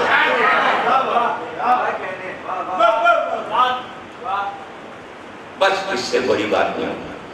اب مچھر سے کہا کرنا وہ تو یہاں بیٹھا ہاتھ یوں پڑ گیا یوں پڑ گیا یوں پڑ گیا نہیں، وہ کھا رہے خون چوستا رہے، مار نہیں سکتا۔ سب سے بڑی مثال اللہ نے کہی، مچھر بھی نہیں مار سکتے، مچھر کی۔ اب آیتیں آنے لگی، جو حدود حرم میں آ گیا وہ اللہ کی پناہ میں، وہ اللہ کی پناہ میں، اور یہ امن والی زمین ہے، یہاں کوئی اگر کسی کو پریشان کرے گا تو اللہ ہے، تو اب یہاں مچھر بھی نہیں مارا جا سکتا۔ اور 63 ہجری آ گئی، واقع کربلا کو 2.5-3 سال گزر چکے ہیں، اور مکے پر عبداللہ ابن زبیر نے قبضہ کر لیا اور وہ وہاں کے بادشاہ ہو گئے۔ یزید کو خبر ہوئی، یزید نے اپنا لشکر بھیجا، سب آئے، مشہور و معروف لوگ، حجاج و سنان اور انس اور یہ والا نگران فوجیں، ان کا خانہ کعبہ کو گھیر لو۔ اب وہ کعبے میں پناہ لینے پہنچ گئے بادشاہ۔ اب کون ہے بھئی عبداللہ ابن زبیر؟ بچوں کو تو بتانا پڑے گا، تو پھر آگے بات چلی۔ زبیر حضور کے اور حضرت علی کے پھوپھی زاد بھائی، پھوپھی زاد، پھوپھی کون؟ جناب صفیہ۔ جناب صفیہ کون؟ جناب حمزہ کی بہن، حمزہ کی سگی بہن، ابو طالب کی بھی بہن، عبداللہ کی بھی بہن، تو ابو طالب کی اولاد علی، علی کی بھی پھوپھی، حضور کے والد عبداللہ، عبداللہ کی بہن صفیہ، حضور کی پھوپھی، ان کے بیٹے زبیر۔ اب صفیہ کی شادی کہاں ہوئی؟ صفیہ کی شادی کہاں ہوئی؟ یعنی حمزہ کی بہن عبد المطلب کی بیٹی، جناب خدیجہ کے سگے بھائی عوام سے جناب صفیہ کی شادی، یعنی جناب خدیجہ کی بھاوچ تھی جناب صفیہ۔ اب جو بیٹا ہوا اس کا نام زبیر، اس لیے وہ ہے زبیر بن عوام۔ زبیر جناب خدیجہ کے بھتیجے بھی ہیں، زبیر کی سگی پھوپھی ہیں جناب خدیجہ، اور ادھر پھوپھی زاد بھائی ہیں سرکار اور علی۔ اب جب ہجرت ہوئی تو ظاہر ہے کہ سب حضور سے ہی تو فریاد کرتے تھے، لٹ گئے پٹ گئے، اب پیسے بھی نہیں، رقم بھی نہیں، لٹے مہاجر آئے ہیں، بیٹیاں بھی ساتھ آئی ہیں، کیا کریں، کہاں جائیں، کہاں رشتہ، واقع کشی ہے، لڑکے بھی کچھ کام کاج نہیں کر رہے ہیں، لڑکی دیتے بھی، لڑکی والے گھبرا رہے ہیں، وہ لڑکا کچھ نہیں کرے گا، لڑکے تو بہت سے نظر آتے ہیں، لیکن داماد کس کو بنانا؟ کوئی ڈھنگ کو آتا ہو، کوئی گن کو آتا ہو، کچھ ہو تو اب وہ مسئلہ لے کے حضور کے پاس آ گئے، کون؟ حضرت ابوبکر اور ان کی بڑی بیٹی اسماء چھوٹی عائشہ جو ام المومنین۔ اب پہلی بیٹی کی شادی ہونی، حضور سے کہا، حضور نے زبیر کو بلایا، کہا بھائی تم کر لو۔ اب ان کا میرے پاس مہر کے پیسے نہیں، میں کیسے کروں، کچھ ہے ہی نہیں میرے پاس، تو میں کہاں سے دوں گا مہر؟ اچھا حضور مہر رکھوا لیتے تھے، جب حضرت علی سے رکھوا لیا کہ ذرا بیچو اور مہر لاؤ تو میں پھر بیٹی کی شادی کروں گا، تو ظاہر ہے جب اپنے گھر میں یہ ہو چکا تو امت سے تو فوراً نہیں کہیں گے بھائی مہر دو، اب آپ کا زمانہ اور ہے، ارے باندھ دیجئے 5 لاکھ 10 لاکھ 12 یہ کون ہے؟ نہیں تو کرنے. تو اب چونکہ اصول ہی نہ رہا تو نکاح بھی تو عقیدہ ہے, تو عقیدے پہ چل کون رہا ہے؟ بس نکاح کر لیتے ہیں, مہر وہر نہیں دے رہے جبکہ دینا ضروری ہے. اچھا اب جو عقل مند ہوتے ہیں, جو شریعت جانتے ہیں, یا مطلب کہ جو شریعت پہ چلتے ہیں, تو انہیں پتہ ہے کہ بھائی کچھ ہوتا ہوا آتا نہیں ہے, مہر تو دیا نہیں ہے, تو ان کو پتہ ہے کچھ. اچھا جن کو معلوم ہے کہاں سب ہوتا ہے, مہر دو یا نہ دو سب ہوتا ہے. لیکن جسے شریعت پتہ اسے پتہ نہیں کچھ نہیں ہوتا, ولیمہ نہیں ہو سکتا اگر مہر نہیں دیا. تو چونکہ شریعت اور دے سکتے نہیں, برباد ہو لیا 5-10 لاکھ, تو اندر گھستے ہی وہ دلہن کا منہ دیکھ کے مہر مانگ رہے. سیدھی سادی انہوں نے کہتا ہے مجھے یہاں رہنا ہی ہے, کہاں میاں میں نے معاف کیا, رات ہی کو معاف کرا لیا جاتا ہے. اس کے بعد ساری معافی اور واگزاری سب کچھ شروع ہو, ساری معافی شروع ہو جاتی. اجب جن کو پتہ ہی نہیں, ان کو پتہ ہی نہیں کہ بھائی معاف بھی کرایا جاتا ہے, یا وعدہ کیا جاتا ہے کہ ہم دے دیں گے, قسطوں میں دے دیں گے, ریٹائر ہوں گے تو دے دیں گے. مطلب کوئی تو شرط ہو. یہاں جیسے مہر ایسی بس کاغذ پہ سائن ہے, اس کی اہمیت ہی نہیں.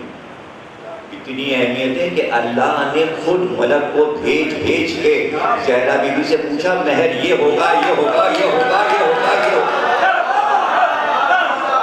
آپ کبھی اس واقعے کو سمجھے نہیں. کتنی بار میں نے جناب سیدہ کی شادی پڑھی ہے کہ تحفۃ العام میں اور عملیے میں آیت اللہ نے یہ لکھا ہے کہ لڑکی جتنا بھی مانگے دینا پڑے گا.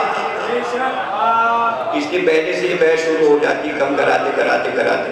اس کی کہ شرط یہ ہے, حکم یہ ہے اسلام کا, اور یہ لکھا ہے, الفاظ یہ ہیں فتوے میں کہ اگر لڑکی کہے کہ 9 سے سونے کی ڈلیاں لوں گی, تو سونے کے بسکٹ ہوتے پہلے گول گول ڈلیاں ہوتی, گولے ہوتے تھے سونے کے, تو اس لیے وہ ڈلیاں ہی چلتی ہیں.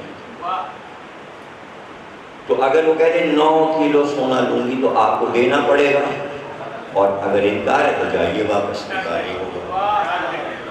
یہاں تک ہے معاملہ جو کہاں تک پہنچا دیا مسلمانوں نے, اور کمزور کر دیا عورت کو. اللہ نے عورت کو مضبوط بنایا تھا مہر کا حق دے کر, کہ عورت مضبوط رہے شوہر کے سامنے کہ ہاں اتنا. اور یہ بھی پھر حدیث میں آ گیا کہ خوش قسمت ہے وہ عورت جس کا مہر کم بندھا ہو. اس لیے جناب سیدہ کا مہر 35 روپے بندھا, لیکن اسٹیٹس بلند تھا, اس لیے بی بی نے ہاں نہیں کی. اور پوچھنا رسول کو ہے, جو ولی ہوتا ہے وہ بیٹی سے پوچھتا ہے کہ بھائی وہ دولہا آیا ہے اتنے مہر پر, تمہیں منظور ہے؟ اگر لڑکی کہے نہیں تو پھر بڑھوایا جائے. اور یہ لڑکی کو حق دیا گیا ہے کہ وہ کہے کہ یہ کم ہے, لیکن یہ بھی کہہ دیا کہ خوش قسمت ہے وہ لڑکی جس کا مہر کم ہو. تو بی بی کا سب سے کم دنیا میں مہر بندھا, لیکن اسٹیٹس بتانا تھا, اس لیے جبریل بار بار آ رہے تھے بیٹی سے پوچھئے مہر کیا چاہیے, تاکہ امت کو سکھایا جائے کہ بیٹی سے پوچھا جاتا ہے. مولوی اندر جاتا ہے نکاح نامہ لے کے, 2 مولوی ہوتے ہیں, ایک لڑکی والا ایک لڑکے والا. پردہ پڑا ہوتا ہے, دلہن پیچھے بیٹھی ہوتی ہے, وہ جا کے پوچھتا ہے دلہن سے. اب وہ ظاہر ہے کہ وہ تو سب رسمیں ہندوستانی پاکستانی کہ دلہن ہاں کیسے کرے, یہ تو حیا کا مسئلہ ہے. تو وہاں سے چیخیں بلند ہوتی ہیں, دلہن رونا شروع کرتی ہے, کیونکہ آپ نے اپنے نکاح کا منظر نہیں دیکھا. اور میں تو 5 سال کی عمر سے پتہ نہیں کہاں پردوں میں گھس کے نکاح دیکھ چکا ہوں. کبھی میں لڑکے والوں کے دلواتا تھا, میں نے تو بچپن سے تو دماغ ریسرچ کا ہے نا, جتنی شادیاں ہوتی تھی بھاگ کے مولوی اندر کیوں جا رہا تھا, کبھی میں پردے کی ادھر کبھی پردے کی ادھر, تاکہ میں پتہ تو لگاؤں دلہن کہتی کیا ہے. تو وہ روتی ہے چیختی ہے, ابھی گھر چھوٹ رہا ہے, بابو کا گھر چھوٹ رہا ہے, اور بابو کا جو وہ روتی ہے پردے کے پیچھے. اس رونے میں ایک چپکے سے ہم آتی ہے جو صرف مولوی سن سکتا ہے. وہ ہسکیوں میں ایک آواز آ جاتی آتی ہے. وہ مولوی چونکہ تجربے کار ہے, بہت سی ہوں سن چکا ہے نا. لیکن جن مولویوں نے نکاح پڑھا ہے وہ بھی یہ سب نہیں پڑھ سکتے. میں نے تو صرف دیکھا ہے, نہیں بتاؤں گا تو آپ کی معلومات مالی میں اضافہ کیسے ہوگا. تو اب چونکہ شریعت میں یہ عقیدہ ہے, اصول ہے, اس لیے جبریل آ رہے ہیں اور پوچھ رہے ہیں بی بی سے اتنا مہر مقرر کیا اللہ نے. بی بی دروازے پہ کھڑی ہے, سامنے رسول اللہ اور جبریل آ رہے ہیں, باپ اور بیٹی موجود. اور اللہ کہتا ہے کہ تمام جنات عدن جس میں طوبہ بھی ہے اور کوثر بھی ہے اور سدرہ بھی ہے, سب مہر میں ہے. تمام دنیا کی زمینیں عالمین کی مہر میں دے بی بی چھوٹ. جتنا پانی اللہ نے خلق کیا, جتنے دریا سمندر چشمے, سب مہر میں دے بی بی چپ. اور جبریل جا رہے ہیں, اللہ مہر بی بی کا بڑھا رہا ہے.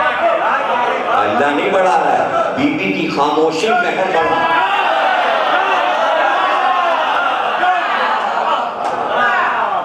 تو آخری پیغام آیا اور جبریل یہاں دیکھا, محشر کے دن شفاعت کا مالک تمہیں بنایا اور اپنے تمام چاہنے والوں اور ناصروں کی نصرت کا حق تمہیں دے دیا. بی بی مسکرائیں اور اس کے بعد فرمایا, بابا جبریل سے کہیے کہ تحریر میں لائیں اور جنت کے سونے کے ورق پر تحریر آئی. اور تحریر میں یہ تھا, اس ورقے پر لکھا ہوا, وہ تحریر دعا سے آئی کہ قیامت تک جو بیوی کے چاہنے والے آئیں گے سب کے نام بلدیت کے ساتھ اس میں لکھیں گے,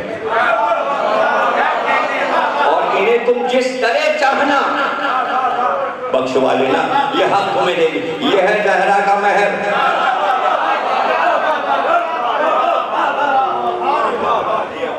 اور اسی کو آپ نے فرمایا تھا مولا علی سے کہ اس کو میری پیشانی پہ رکھ دیجیے گا, قبر میں مجھے اتار کے یہ جنت کا کاغذ میری پیشانی پہ رکھ دیجیے. تو اب سمندر محشر میں فنا ہونے والے تھے, زمینیں فنا ہونے والی تھیں, اب صرف شفاعتی تو تھی اور چاہنے والے اور یہ امت والے. تو ان کی قیمت بتانی تھی کہ مودت اہل بیت کی قیمت کیا ہے, کہ جن کو بغیر نامہ اعمال کے حساب و کتاب کے صرف زہرا کے اشارے پر جنت میں بھیج. یہ مہر زہرا, اس میں کوئی جل کیوں رہا ہے؟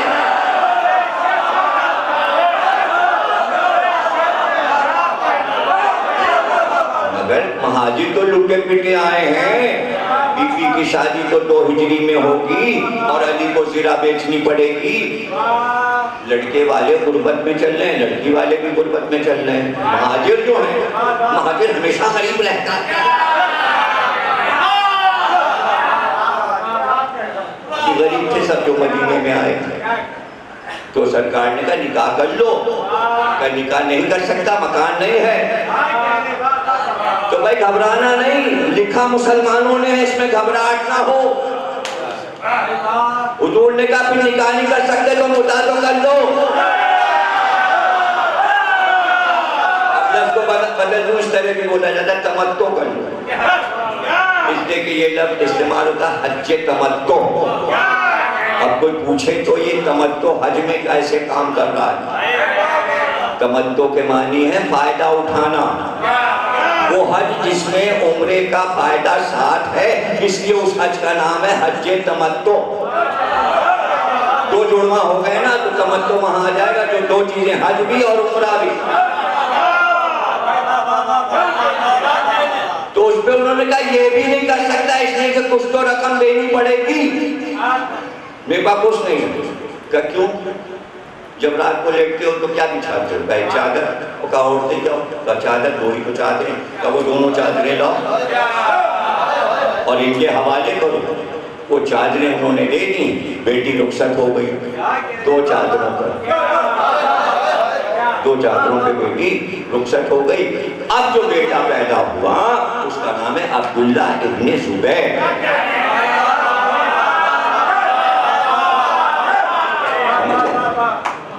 چونکہ خدیجہ بیوی کا قبیلہ جو ہے وہ بنی اسد ہے، تو اب یہ باپ کی طرف سے بنی اسد ہے اور دادی کی طرف سے بنی ہاشم جناب صفیہ، اور ادھر سے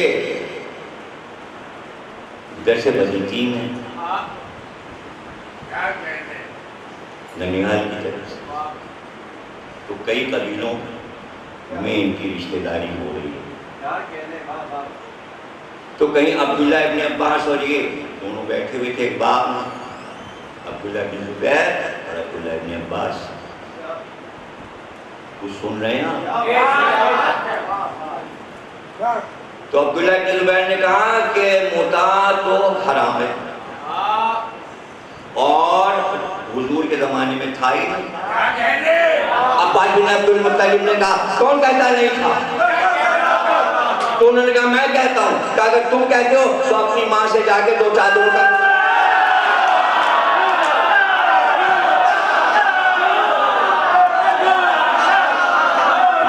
2 چادروں کا قصہ.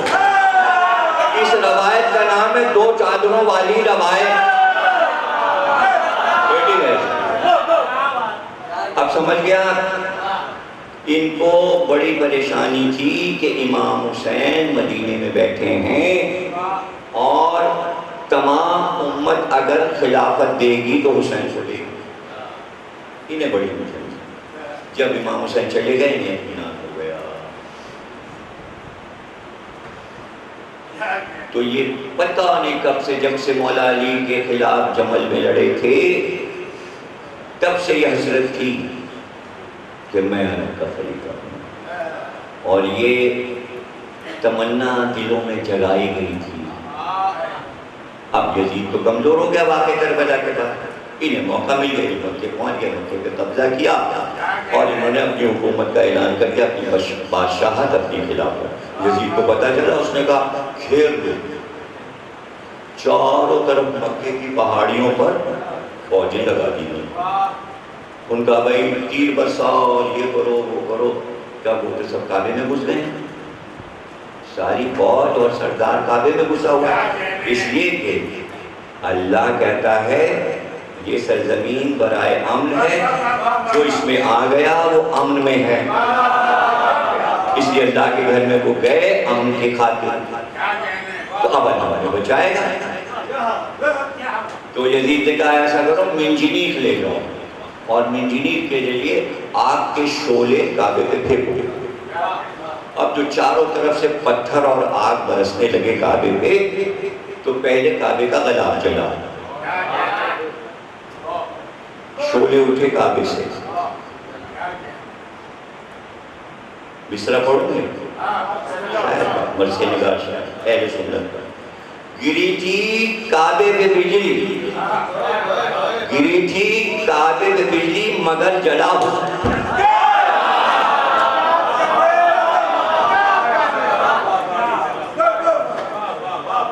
گویا جہان آبادی اہل سنت مرثیہ نگار شاید کوٹے میں رہتے تھے، وہیں انتقال. ان کے مرثیے ہی گئے ایک مثال. چاروں طرف سے پتھر اور آگ جو برسی، پہلے غلاف جلا پھر دیواریں گرنا شروع ہوئی اور اس کے بعد فوج نے قبضہ کیا اور پکڑ کے اندر سے عبداللہ ابن زبیر کو یزید کی فوج لائی اور صفا اور مروہ کے درمیان لٹا کر تنبا جیسے ذبح کیا جاتا ہے. اس طرح کعبے میں امن کی سرزمین پر عبداللہ ابن زبیر کو ذبح کیا گیا. ہو گئی تقریر تک. آپ کی زحمت تمام ہوئی. آپ کو موضوع معلوم ہے کہ میں کس موضوع کو میں نے چھیڑا. وہیں پہ واپس آتے ہیں. عبد المطلب کہتے ہیں کعبے کا مالک کعبے کو بچا لے. اب یہ روایت آگے بڑھے کہ جب بھی کعبے پہ حملہ ہو اللہ اپنی مدد بھیجے. تاریخ اسلام مسلمانوں کی تاریخ جواب دے کہ عبداللہ کو جب ذبح کیا گیا خانہ کعبہ کے اندر تو اللہ نے مدد کیوں نہیں کی. میں نے کہا تھا دو صورتیں ہیں, ایک اللہ مدد کرتا ہے دوسری نہیں کرتا. جب عبداللہ ابن زبیر کے وقت کعبے کو نہ بچا سکا اور یزید کے شعلوں سے کعبہ جل گیا, ٹھہ گیا, آگ لگ گئی کعبے میں, اور اس وقت اللہ نے کعبے کو نہیں بچایا, تو جب آخری وقت میں دشمنان نبی اور اہل بیت جب کعبے کو گرائیں گے تو اللہ نہیں بچائے گا. اگر مسلمان اس پہ بیٹھے ہوئے ہیں, دیکھیے کعبے کو تو بقول سرکار دو عالم گرنا ہے, بنیادیں کھدیں گی, اور روزوں پہ جو حملے ہو رہے ہیں اس پہ مسلمان جو چپ ہیں اگر وہ بول دیں تو سمجھ لیں کہ وہ کعبے پر بھی بولیں گے, اور اگر آج نہیں بولیں گے تو ہمیشہ بزدل رہیں گے جب کعبے پر اس وقت بیان نہیں دے پائیں گے اور کعبے کے مجرم قرار پائیں گے. ہم احتجاج اس لیے کر رہے ہیں کہ ہم آج بھی بولیں گے, اور اگر ہم زندہ رہے اور کعبے پہ حملہ ہو تو اس وقت بھی احتجاج. اگر یہ ذہانت ہو تو مسلمانوں کے پاس سمجھ میں آ جائے, اس لیے کہ کعبے کو بچانے والی حضرت زینب ہے, کعبے کو بچانے والے امام حسین ہیں. اگر ان کے گھر پہ حملہ ہوا تو گویا یہ کعبے پر حملہ ہے, اور مسلمانوں کی خاموشی ان کی بے غیرتی ہے.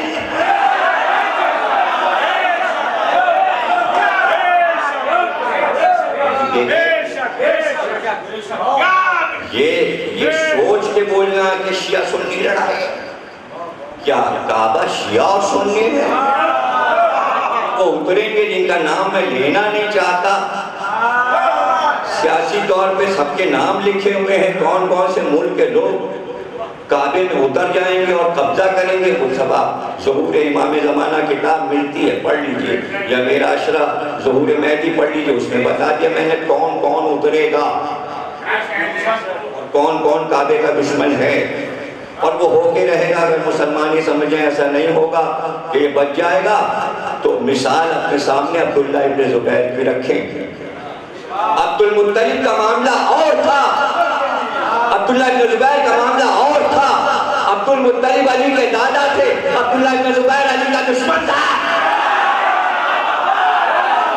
دوست ہوتا تو مدد آتی.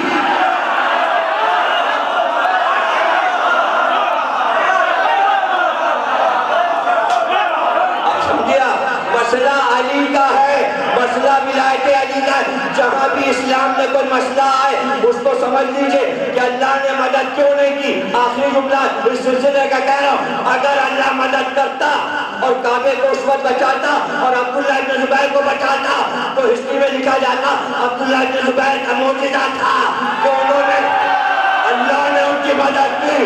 سب سے بڑے وہی ہیں, وہ ذبح ہوتے رہے, اللہ دیکھتا رہا.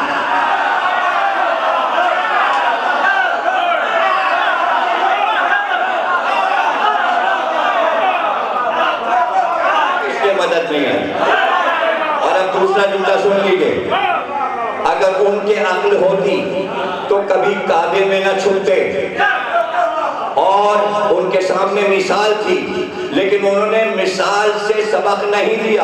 حسین مکے آئے مدینہ چھوڑ کر, حسین کی دشمنی بڑھتی جا رہی تھی. حسین اللہ کے گھر میں آئے تھے. اگر یہ سوچ کے بیٹھ جاتے 6 مہینے کعبے میں بیٹھے رہے کہ جب تک میں یہاں بیٹھا رہوں گا میں ذبح نہیں ہو سکتا. حسین کو معلوم تھا کہ اگر میں یہاں بیٹھا رہا تو میں یہاں بھی ذبح ہوں گا, اس لیے کہ مجھے ذبح کریں گے. اس لیے نکل گئے حج کو چھوڑ کر. کہ امپارٹنٹ بات یہ تھی کہ نبی کے نواسے کا گلا کعبے میں نہ کٹے, ورنہ اگر حسین کا خون گر جاتا تو مسئلہ کچھ اور. تو عبداللہ ابن زبیر کو سوچنا چاہیے تھا جب حسین نہ ٹھہرے کعبے میں تو مجھ کو بھی نہیں جانا چاہیے، تو بھی نہیں جانا چاہیے، کہیں اور جاؤ، جا کے لڑو، اس لیے کہ وہ تو اس حد تک پہنچا ہوا ہے بھائی کہ جب وہ نبی کے خون اور گوشت کو ذبح کر چکا 61 ہجری میں، تو اس کے لیے خانہ کعبہ کی دیواریں اینٹاں اور چونا کیا ہے، وہ تو روضہ رسول پر گھوڑے بنوا چکا، وہاں حملے کر چکا۔ دیکھیے دینی تو آپ کے عقیدے ہیں، اللہ، رسول اور امام۔ پہلے اس نے امام کو ذبح کیا، پھر نبوت پہ حملہ کیا، اور پھر توحید پہ حملہ کیا، اور اب بھی لوگ چاہتے ہیں کہ یزید کو بچا لیا تو بچا لیا جائے۔ اچھا بچا تو لے مسلمان، لیکن مجبوری آ گئی کہ وہ بچ کیوں نہیں پا رہا۔ اتنی کوششیں ہو رہی ہیں، 1400 سال سے ہسٹری کوشش کری ہے کہ کسی طرح اس کو بچا لیں، یہ بچ کیوں نہیں پا رہا؟ وہ اس لیے نہیں بچ پا رہا کہ شہزادی جو شام میں پہنچ گئی، اس کے دارالحکومت پر علی کی بیٹی کا قبضہ ہے۔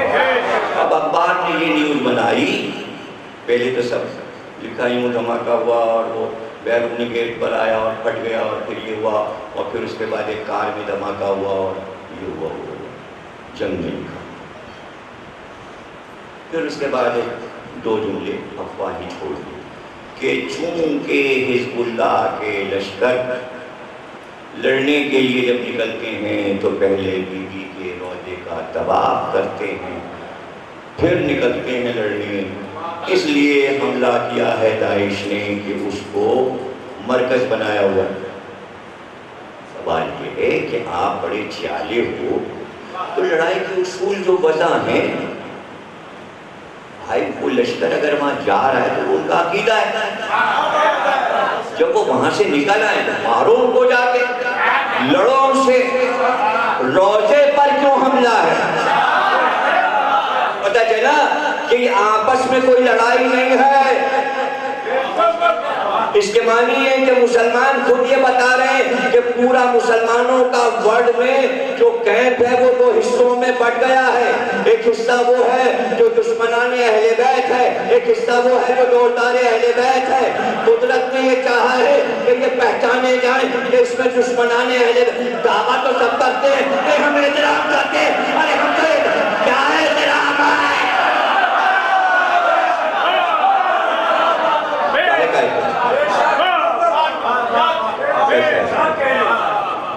تو میں یہ چاہوں گا کہ تمام مادمیاں نیومنیں اکیلے نہیں کر سکتی تو مل کے کریں، تنظیمیں ادا کریں، لوہے بھی پڑھے جائیں، ماتم ہو، ماتم احتجاج ہے، اور آپ اگر شروع ہونا چاہتے ہیں شہزادی سے تو مجلس کیجیے، مسلسل کیجیے، جمعہ ہفتہ اتوار مسلسل کرتے ہوئے احتجاج ضروری ہے۔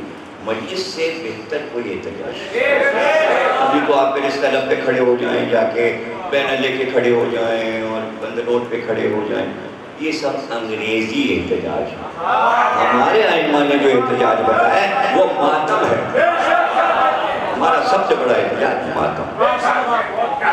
تو آپ ماتم شروع کر دیجئے ساری انجمنیں، ابھی تو نوے سب نئے نئے کہلوار ہیں، پریکٹس بھی ہو جائے گی اور ٹی وی سے آپ سے شروع ہو جائیں گے۔ اعلان دیجئے، اب جنگ نہ چھاپتے تو دوسرے اخباروں میں چھپوائیے کہ احتجاجی مجلس کر رہے ہیں تاکہ دنیا کو پتہ چلے، اور کمپیوٹر پر مسلسل آپ جو لوگ بھی بیٹھتے ہیں وہ بی بی کے غم میں احتجاجی سب سیاست، پورے کمپیوٹر کو سب سیاست بات کرتے ہیں، سیاہ اشتہار کرتے ہیں، روزے کی بی بی کی تصویر دیں، لکھیں کہ ہمیں احتجاج کرتے، کمپیوٹر پوری دنیا دیکھ رہی ہے، سب دیکھ رہے ہیں، انگریز بھی دیکھ رہے ہیں، یہودی بھی دیکھ رہے ہیں، ہندوستان بھی دیکھ رہا ہے، یہ بھی دیکھ رہا ہے، پڑوسی ملک وہ سب جو چیز دی جاتی ہے کمپیوٹر پہ کہیں نہ کہیں سے ہر ایک کو نظر آ جاتی ہے۔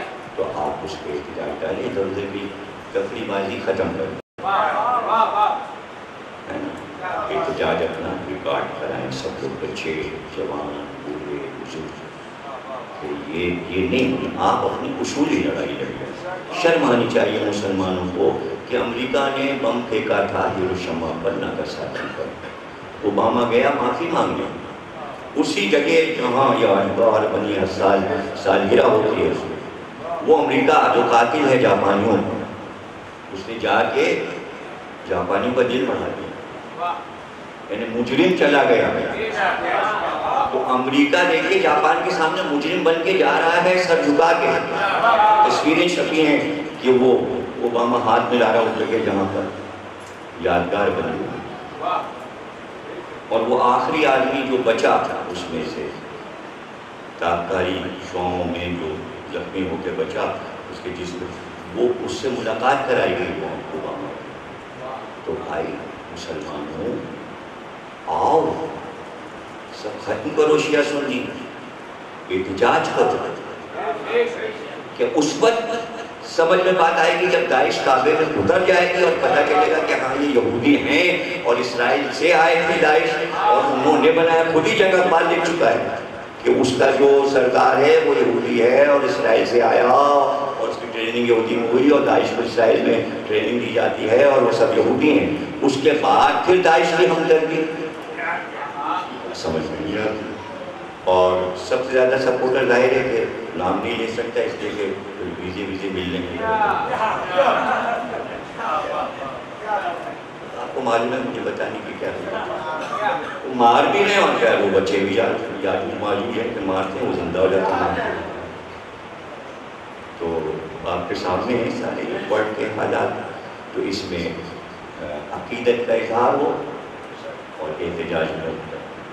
میں نے اپنا احتجاج میں آپ کے مجلس میں نوٹ کرا دیا، یہاں نہیں والا سارے معصومین، ہمارا احتجاج ریکارڈ ہو گیا۔ اب تمام کراچی کے مومنین ماتم کا اپنا ریکارڈ کل سے کل بھی انشاءاللہ آپ اسی موضوع پہ جناب فاطمہ بنت اسد کے حوالے سے گفتگو کریں گے، جیسے آج تاریخ کے حوالے سے گفتگو کی۔ اللہ آپ کو خوش رکھے، سلامت رکھے، اور آپ کے گھروں کو آباد رکھے، آپ کے بچوں کو قائم رکھے، بچوں کی منہ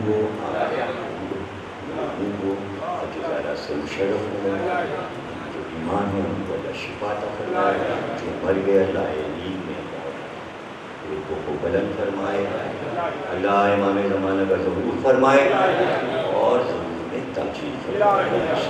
داعش اور داعش کے چاہنے والوں پہ لعنت، دشمنان اہل بیت پہ لعنت۔ متوجہ کر السلام علیکم عبداللہ، السلام علیکم ابن رسول اللہ، السلام علیکم بالفضل العباس ابن امیر المومنین، السلام علیکم جمیع شہداء کربلا، السلام علیکم ورحمۃ اللہ وبرکاتہ، السلام علیکم یا غریب الغرباء، السلام علیکم یا معین الضعفاء والفقراء، السلام علیکم یا شمس الشموس، السلام علیکم یا مس النفوس، ایها المدفون بالفردوس، السلام علیکم رئیس الشیعة الانوار فی یوم الجزاء، راوز القدر والقضاء، السلام علیکم ورحمۃ اللہ وبرکاتہ، السلام علیکم یا صاحب العصر والزمان، الامان الامان الامان من فتن الزمان، السلام علیکم یا شریک البلدان، السلام علیکم امام انس والجان، اجل اللہ تعالی فرجک وسهل اللہ تعالی مخرجک وظہورک وجعلنا